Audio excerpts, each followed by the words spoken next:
Shalom Aleichem, everybody. Very good to see you. We haven't done a video in a while. And we should dedicate this video to the full healing of Baruch Ben Ner and Esther Bat Batya and all Am Yisrael to have full healing for all the Jewish people in the whole world. And so something amazing, an amazing idea I was been learning for about a month or so, is about feelings. And there's a big misconception about feelings that people have in this country and anywhere I've been so far. And that is that first, people deny their feelings. So they have anger, you have resentments, you have depression, you have sadness. And so first, we try to deny it. We try to numb ourselves, self-medicate. We try to, invent things and distract ourselves from the feelings. And we do that, we hurt ourselves. We destroy ourselves. We overeat, or people use drugs, or people get into relationships that aren't healthy for them, just to deny who they really are. And that's the first step, that just acknowledging what you're feeling. And a lot of people have problems and challenges with that. It's very challenging. You have to get away from the lust and desires, as Rabbi Dror Moshe Cassouto calls it, the physical, your lust and love for physical things, and you have to start loving yourself, your spiritual side, your soul, God. You have to start loving that, loving the truth more than a hamburger, more than a bacon cheeseburger wrapped in bacon, bacon on bacon action. You have to love yourself more than a piece of bacon. That's just the truth. And a lot of us don't. Okay, a lot of us are thinking this food is going to cure me, and this is going to make me feel better, and this movie is going to make me feel better, and this person is going to make me feel better. It's not true. Nothing is going to make you feel better other than closeness to God, which means closeness to your true self, your soul inside. It's the only thing that's going to make you feel better, because that's when you're able to be you. So a lot of people, that's a big stretch, and they try to get there. But once you get to any sort of level of that, admitting to yourself that there's truth, there's a higher power, I can connect, there's something above the physical needs and those physical things that I've put in my life. When there's something above that, then you get to step two, which is, what am I feeling? And what is it that if you connect to truth a minute of the day, then you start realizing that the rest of the time, you're not feeling that truth. You're not living that truth. You're not being authentic. So to yourself, you're not being true, you're not being real to yourself. So the next point is to realize what it is that you're feeling and to feel it. To say, okay, I'm feeling anger, I'm feeling sadness, I'm feeling depression. Okay, so you have to come out and say, this is what I feel. And people are very embarrassed, ashamed, whatever. Maybe we were taught to repress our feelings and not to share with anybody. Maybe that would make us feel weak or vulnerable, or people drop us. Who wants to have a friend that was depressed? Oh, okay. In this country, people ask each other, "How you doing?" And the only response is good. How are you doing? Because if you say, I'm doing pretty bad, actually, they're just going to move on. They're just going to, oh, never mind, I'm out. Or that's the fear. And people are afraid they're being fake, and they're afraid that that be real a little bit. Why are you faking it? Why are you plastering it with wallpaper? See, wallpaper. Good visual. Plastering of white wallpaper. Maybe behind me is a jungle and you just don't know. Maybe right now I'm on vacation in Costa Rica. You guys just have no idea. You think I'm in an office space with wallpaper. Anyway, I will never tell you because I'll be too embarrassed to show my real self. Point taken, right? So the next step, the step two, is admitting what it is that you're feeling. And then we start getting a lot of points and a lot of hints and a lot of help and instruction from the teachings of Rabbi Nachman. He explains very simply, here's what you do. You're feeling angry. What does angry mean? Anger means, why am I angry? When you get deep down to why you're angry, let's say my boss said something, and okay, but really this happened. It made me feel this way. And you get to the bottom of that feeling, you realize that the entire reason why you're angry is things aren't going your way. That's the whole reason you're angry. If you're sad, things aren't going my way. Self-pity, things aren't going my way and they should be. And that's it. All negative emotions, things aren't going my way. Fear, what is fear? You're afraid of something. Things aren't going to go my way. Not just in the future tense, but it's the same thing. What else? We got doubt, same thing. Anxiety, same thing. We're not talking about a physical condition in your brain that requires medication.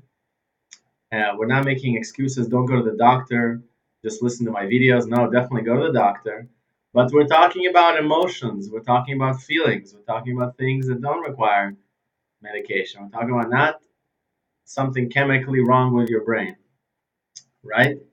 So when we talk about any of those emotions, things aren't going my way. So what does that mean? That God, who's in control of the universe, is running the show, isn't running the show correctly. That's what he's saying. Things aren't going my way, and they should, God. You're not doing my will. That's it. That's the bottom line. So when you realize, when you get to it, the truth is that, who are you? I'm sorry. What? God, the infinite creator of the universe, should be doing your will. My will. A little silly. A lot silly. And so that's what I realized. Obviously, I've been thinking about that point a lot because that's the basis of everything. If everything I'm feeling, it's true to the degree that this is what I'm feeling. Okay, that's true. So don't be afraid. You don't deny your own feelings. You don't say, I'm not angry. No, it's wrong to be angry. No, you say, okay, I'm angry. Okay, but why are you angry? Because things aren't going my way. So, whatever reason I have that idea in my mind, that's what I grew up with. And this is what I believe, that things should go my way. And even if it's not a conscious decision, I realized a month ago, I'm I don't want things to go my way at all. I want things to go God's way. I want God's will. I want him to be in control of my he is already. It's just the truth. I just want to admit that. And all of a sudden internally there's this dialogue and it's what's going on is things aren't going my way. What's happening here? What are you doing? So I realized that when what I did was I just stood there or sat there, depending what time of day it was, and I said, "Okay, I'm angry because I want things to go my way, and things aren't going my way." And then the third step is you have a choice, and people are like just totally like, "Wow, that's crazy." But just bear with me, all right?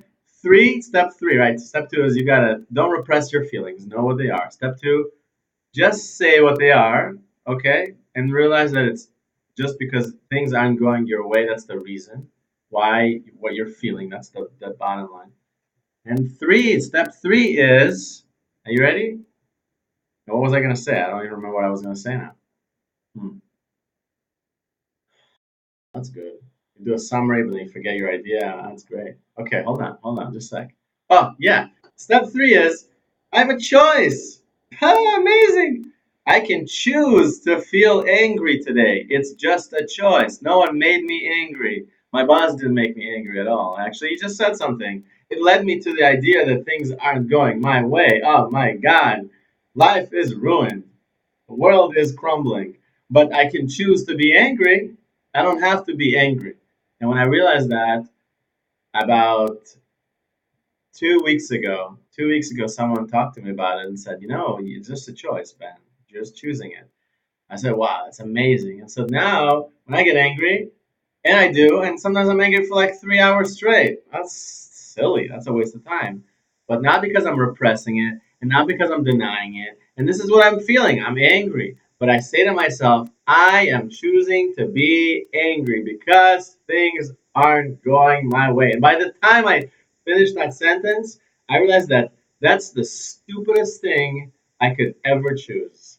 If I got my job and I got a paycheck every month, every 2 weeks I got a paycheck in the mail, I got a roof over my head, I got Shabbos, I got a bunch of synagogues I can go to choose and go to. I have friends all over the world I can talk with and family, and I have a wife, Baruch Hashem, and a couple kids, and a stroller that can fit them all, and we can go on.